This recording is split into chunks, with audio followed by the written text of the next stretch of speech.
This is not breaking news. This is not a scandal. This is not about one person. This is about a system quietly preparing for the moment when its own rules stop working. On an ordinary winter morning, something built for extraordinary failure moved closer to the center of power. No alarms, no speeches, no explanation meant for you. Most people missed it entirely. Those who noticed assumed it was routine. It never is. This machine does not exist to manage crisis.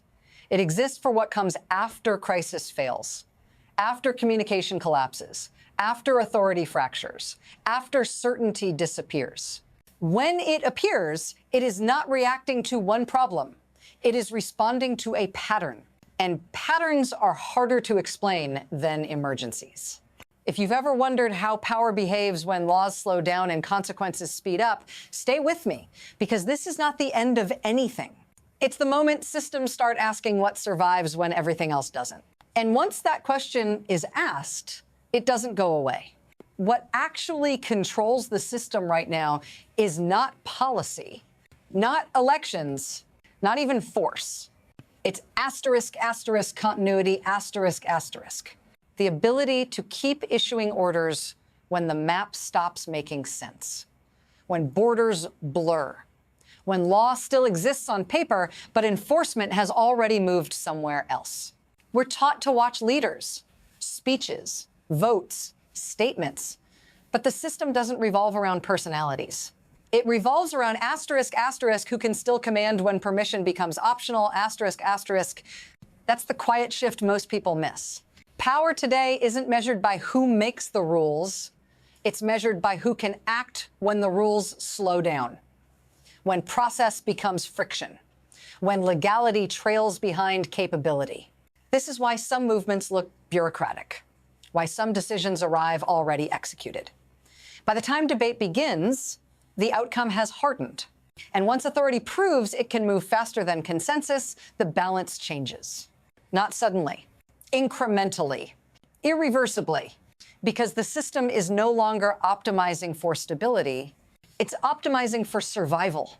And that changes what comes next. For a long time, enforcement was slow on purpose. Paper trails, court filings, quiet warnings passed through banks and insurers, ships changed names, flags were swapped, routes bent just enough to stay inside the gray. Everyone understood the rules, even when they pretended not to. That was before. Now, the change is not dramatic. That's the danger. It's procedural. It looks like logistics, like readiness, like routine movements that don't ask for attention. Before, power waited for legitimacy to catch up. Now, legitimacy is expected to follow after the fact. Sanctions used to work by attrition, by time, by patience. Today, time is treated as a vulnerability, delay is framed as weakness, and the system adapts accordingly. What's been normalized is speed. Speed of decision, speed of movement, speed of enforcement. And slow change is the kind that bypasses resistance. People adjust without realizing what they've accepted until the old options are gone. By the time anyone asks whether this feels different, the system has already moved on. And the next moment makes that shift impossible to ignore. Then something crossed from abstraction into steel and water. For weeks, a single vessel moved through cold Atlantic routes under constant watch. Not announced, not intercepted, just followed, mile after mile. Surveillance patterns tightening, assets repositioning quietly around it. On paper, it was just a ship. In reality, it was a test. Its identity had shifted. Its paperwork had evolved. Its flag told one story. Its cargo told another. This was the gray zone functioning exactly as designed, bureaucracy outrunning enforcement, ambiguity acting as armor. And then the system stopped waiting.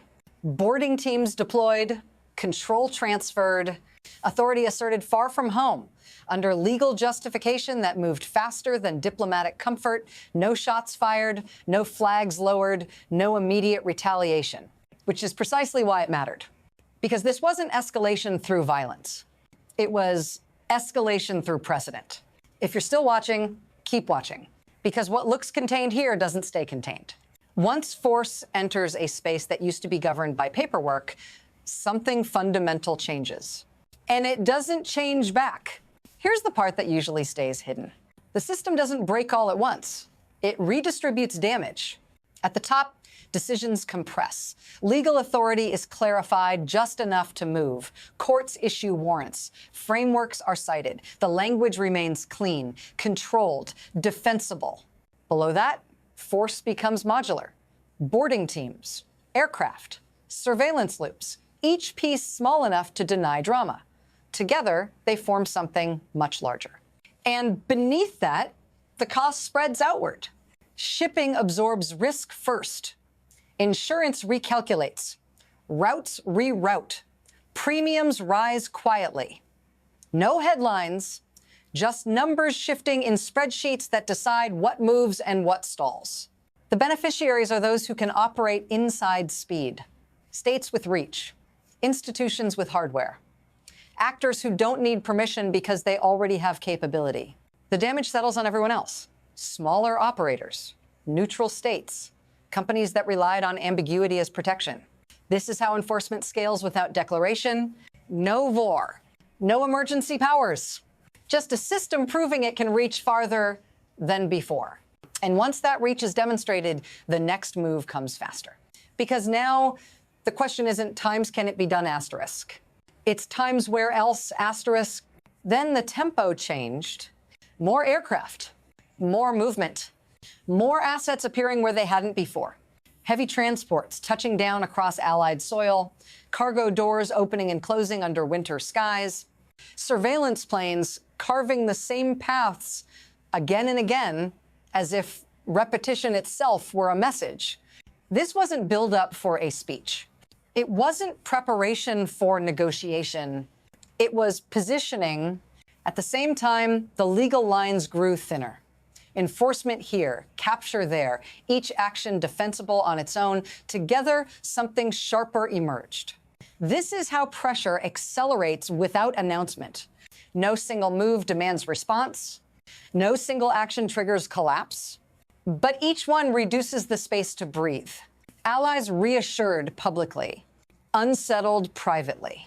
Rivals observe, record, adjust, because escalation doesn't always look like conflict. Sometimes it looks like readiness spreading outward until uncertainty becomes the dominant condition. And when uncertainty replaces predictability, mistakes become easier. The system is now moving faster than its own guardrails. And the next place that speed shows up is not abstract. It's personal. What happens when the system moves this fast? It's not just the financial markets that feel the pressure. It's you. You pay for the rise in shipping costs. You pay for the uncertainty that creeps into every supply chain. You pay when the prices change, even though you've never seen a sanction, a cargo ship, or a gunship. The ground beneath you shifts too. Your sense of stability erodes as quietly as it did for the global system. But now, you're part of the chain. And when the system starts absorbing people like you into its mechanism, it no longer operates as a foreign concept. It becomes your risk, your uncertainty, your future.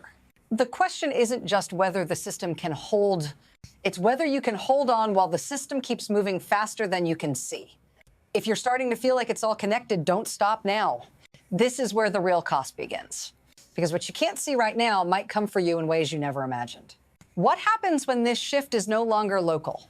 This isn't just happening where you are. It's rippling through global systems, feeding into something bigger than borders. As American power moves faster, so do its implications. Allies might make reassurances, but they're already questioning. Asterisk. What does it mean when the rules can't contain the enforcer anymore? Asterisk. In Europe, across the Atlantic, leaders are already quietly recalibrating. NATO, once a symbol of unity, now feels like something held together by fraying threads. Legal frameworks tested, sovereignty questioned, boundaries drawn in sand. This isn't a question of just military assets being deployed or economic deals on paper. It's the fundamental shift of trust. Who has the power to act, and who decides when the rules break. And at the same time, rivals aren't staying quiet. They're watching, they're studying, they're waiting. Because once you show that you can enforce without asking, you create space for others to do the same. And they might not have the same rules. The world is quietly recalibrating for a future it can't control. 3 roads lie ahead. None of them promise stability. First, asterisk, asterisk, adjustment, asterisk, asterisk. Maybe the system recalibrates. Maybe the fractures heal. Maybe new frameworks emerge hardened by the chaos, but with enough buy-in to keep things functional. Maybe there's enough trust for agreements to form again, new rules, slower movements, a return to some semblance of order. Second, erosion. The cracks deepen. The old norms aren't just bent, they break. What was once manageable becomes unpredictable. For the system, for allies, for neutral actors, everyone is playing on different timelines now. Enforcement becomes normal, but so does resistance. And the cost of that resistance could be catastrophic. A world governed by uncertainty, where actions have irreversible consequences. Third, asterisk, asterisk, rupture. Asterisk, asterisk. The system collapses entirely. No rules, no lines, no power balance. The fractures are so deep that they can't be stitched together. What happens then? The aftermath, that's the unknown. None of these paths are certain, but all of them are accelerating. And once they start, there's no going back. Which one will we face? We don't know yet, but we're already headed down one of them. None of this is over, not by a long shot. The doomsday plane still waits, a silent reminder of what happens when nothing else works. The tanker is now under new control, but that doesn't mean the story has ended. Parliaments still argue, markets are still adjusting, alliances are holding for now, but the ground beneath all of this is shifting. Not from one event, but from 1,000 small decisions. The systems meant to prevent collapse are still active, but their very activation shows us something deeper. The old order is no longer in charge. It's trying to hold on, but it's already under pressure. Where this pressure leads, what's left in the wake of the choices we make now is the only question that matters. And the most dangerous thing we can do right now is assume it's already answered. The rules are bending, and the system is being tested in ways we haven't seen in decades. What happens next? We'll see. But in the meantime, pay attention, because the moments when history shifts don't come with flashing lights. They start quietly, with movement, with readiness, and then they escalate until there's nothing left but force. Do you want to keep watching to keep tracking what comes next? If so, you'll want to stay tuned, because what happens next may be the most important thing you've ever seen.